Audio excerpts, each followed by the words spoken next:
आज हम लोग राष्ट्रीय आय के महत्वपूर्ण बिंदुओं का अध्ययन करेंगे।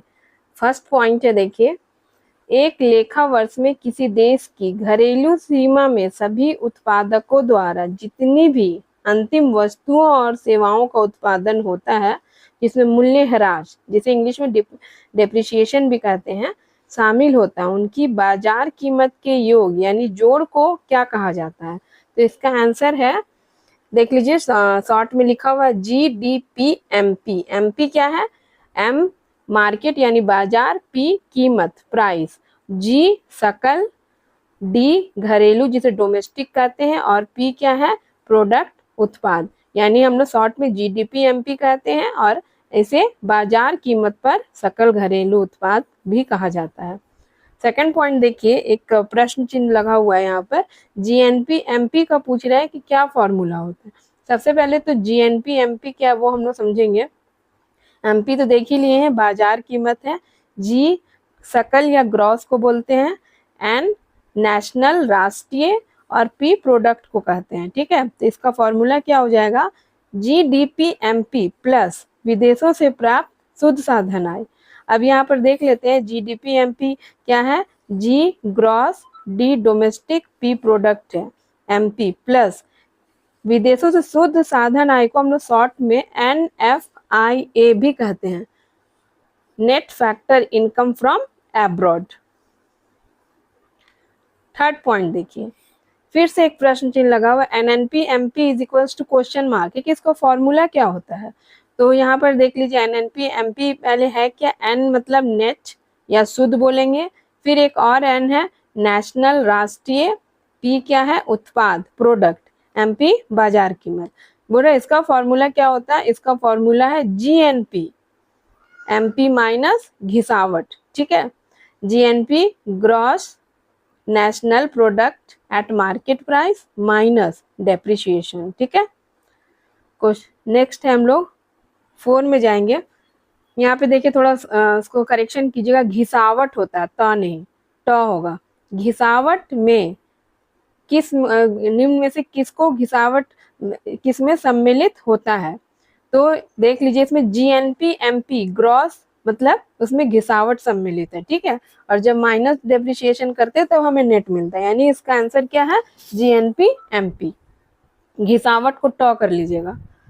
फिफ्थ पॉइंट देख लीजिए, फिर से एक प्रश्न चिन्ह लगा हुआ है यहाँ पे NDP-FC is equals to question mark है।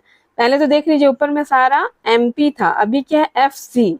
F बोलते हैं हम लोग साधन फैक्टर, और C कॉस्ट लागत, यानी साधन लागत पर N क्या हो गया?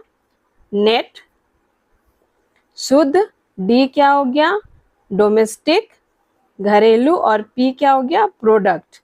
बोला NDP-FC यानी साधन लागत पर शुद्ध घरेलू उत्पाद का क्या फॉर्मूला है? यहाँ पर देख लीजिए, इसका आंसर दिया हुआ है NDP-MP माइनस NIT है। ठीक है, NDP-MP माइनस NIT। NIT क्या है? शुद्ध अप्रत्यक्ष कर। शुद्ध अप्रत्यक्ष कर का फिर नीचे देखिए फॉर्मूला दिया हुआ है, अप्रत्यक्ष कर माइनस सहायिकी बोलते हैं हम लोग, या फिर सब्सिडी बोलते हैं उसको, आर्थिक सहायता भी बोलते हैं। तो इसका क्या हो जाएगा?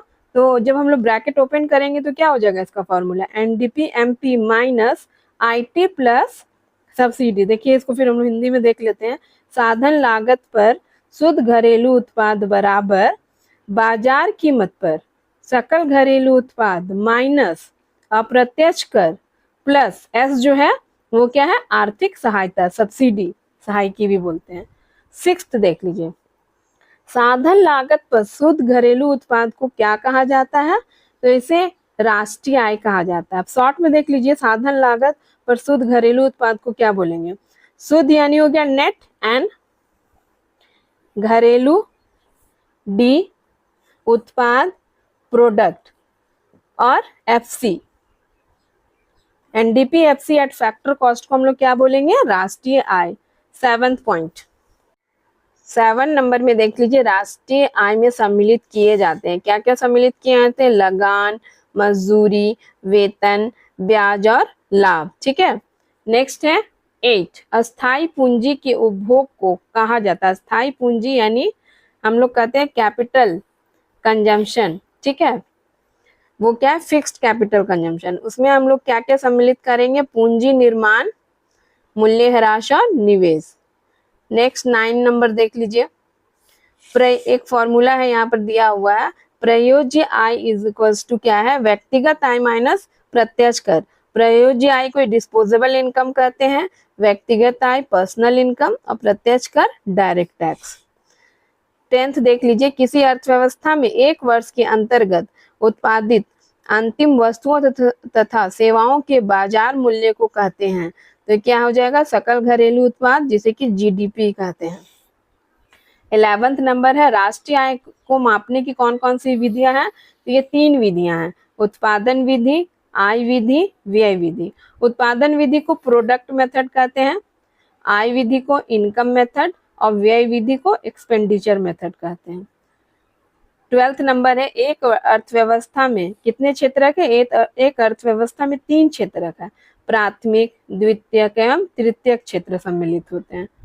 13th पॉइंट है, प्राथमिक क्षेत्र को एक अन्य नाम से भी उसे जाना जाता है, कृषि तथा संबंधित क्षेत्र भी कहा जाता है, और इसके अंतर्गत क्या क्या आते हैं, कृषि, मछली पालन इत्यादि। 14th है, द्वितीयक क्षेत्र को निर्मित क्षेत्र भी कहा जाता है, क्यों, क्योंकि इसके अंतर्गत निर्माण क्षेत्र सम्मिलित होते हैं। तृतीयक क्षेत्र को सेवा क्षेत्र भी कहा जाता है, इसके अंतर्गत बीमा, बैंक, संचार, वाणिज्य आदि सम्मिलित होते हैं। 16th नंबर है, राष्ट्रीय आय के आकलन में किसी वस्तु या सेवा का मूल्य एक से अधिक बार शामिल करना क्या कहलाता है, दोहरी गणना कहलाती है, इसको हम लोग डबल काउंटिंग कहते हैं इंग्लिश में। 17th, लाभ के घटक क्या क्या है, लाभांश और वितरित लाभ तथा निगम कर। 18th में देख लीजिए, बहुत सारे हैं, इसको अच्छे से लिख लीजिएगा, राष्ट्रीय आय की गणना में किन किन मदों को शामिल किया जाता है, बहुत सारे मदे हैं, इसमें से कुछ लिखा है, इसमें देख लीजिए, पहला क्या है, नई अंतिम वस्तु तथा सेवाएं। सेकंड है, स्वयं उपभोग के लिए उत्पादित सेवाएं।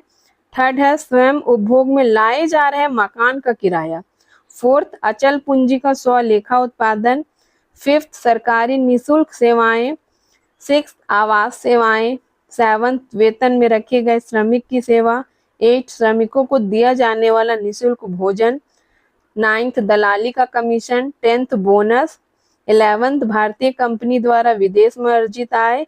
नेक्स्ट है, विदेशी पर्यटकों द्वारा देश में किया गया व्यय इत्यादि। ये सब किसमें शामिल हो गए, राष्ट्रीय आय की गणना में। नेक्स्ट देख लीजिए, क्या नहीं शामिल होता है राष्ट्रीय आय की गणना में। इसके अंतर्गत है, सबसे पहला, पुरानी वस्तुओं तथा सेवाओं, पुरानी वस्तुओं का क्रय विक्रय में ये क्या होता है, ये सम्मिलित नहीं होता है, क्यों, क्योंकि इनसे चालू वर्ष के लिए अंतिम उत्पाद में कोई वृद्धि नहीं होती है। सेकंड है, देख लीजिए, मध्यवर्ती वस्तुएं अर्थात कच्चे माल की भी वस्तुओं को राष्ट्रीय आय की गणना में शामिल नहीं किया जाता है। नेक्स्ट है, हस्तांतरण भुगतान, इसमें इससे भी अर्थव्यवस्था में कोई मूल्य वृद्धि नहीं होती। इसके अंतर्गत बेरोजगारी भत्ता, वृद्धावस्था पेंशन, छात्रवृत्ति आते हैं। नेक्स्ट है, वित्तीय सौदों पर शेयर, बॉन्ड आदि का क्रय विक्रय, ये भी क्या होगा, राष्ट्रीय आय में शामिल नहीं होता है। ये सब अलग से लिख लीजिएगा कौन कौन शामिल नहीं होता है। नेक्स्ट है, गैर कानूनी क्रियाओं से अर्जित धन भी नहीं शामिल होगा, काला धन भी नहीं शामिल होगा, पूंजीगत लाभ जैसे शेयर, बॉन्ड्स आदि की कीमतों में होने वाले वृद्धि से उसके स्वामियों को मिलने। नेक्स्ट है, पूंजीगत हानि, यह भी राष्ट्रीय आय की गणना में इसे शामिल नहीं किया जाता है, जैसे बाढ़, भूकंप आदि से होने वाले हानि के बारे में कहा जा रहा है।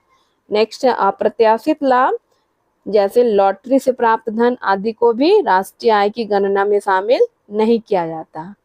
अप्रत्यक्ष कर जैसे जीएसटी को भी शामिल नहीं किया जाता है, क्यों, क्योंकि इसके कारण वस्तु की बाजार कीमतें बढ़ जाती हैं, या ये बढ़ा देता है बाजार कीमत को। लास्ट है, गृहिणियों द्वारा दी गई सेवाएं, इनको भी राष्ट्रीय आय की गणना में शामिल नहीं किया जाता है।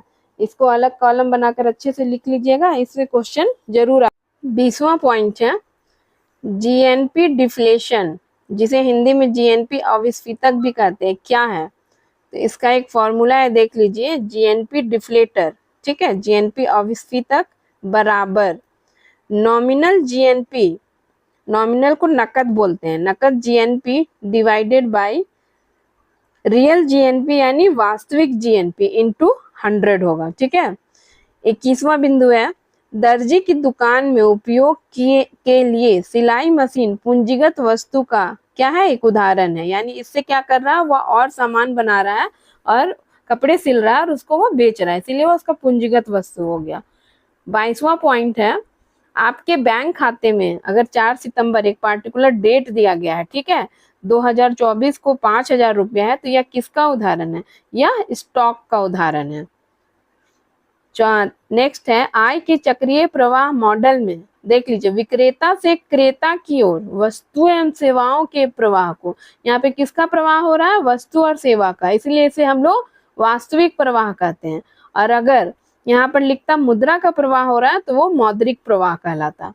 नेक्स्ट है, वस्तुओं तथा सेवाओं के प्रवाह में वृद्धि हुए बिना अगर मौद्रिक प्रवाह में वृद्धि होने से अर्थव्यवस्था में पूछ रहा है कौन सी स्थिति आती है, तो यह मुद्रास्फीति की स्थिति कहते हैं, जिसे इंग्लिश में इन्फ्लेशन कहते हैं, INFLATION, मुद्रास्फीति। यानी क्या हो गया है, अर्थव्यवस्था में मुद्रा की मात्रा बढ़ गई है, वस्तुओं का उत्पादन नहीं बढ़ा है। 25, सकल घरेलू उत्पाद में शुद्ध घरेलू उत्पाद को घटाने से क्या प्राप्त होगा, घिसावट व्यय, जिसे हम लोग डेप्रिसिएशन कैपिटल डी से डिनोट करते हैं। 26, राष्ट्रीय आय साधन लागत पर शुद्ध राष्ट्रीय उत्पाद को कहते हैं। 27 है, स्थिर कीमत पर राष्ट्रीय आय का दूसरा नाम क्या है, वास्तविक राष्ट्रीय आय है।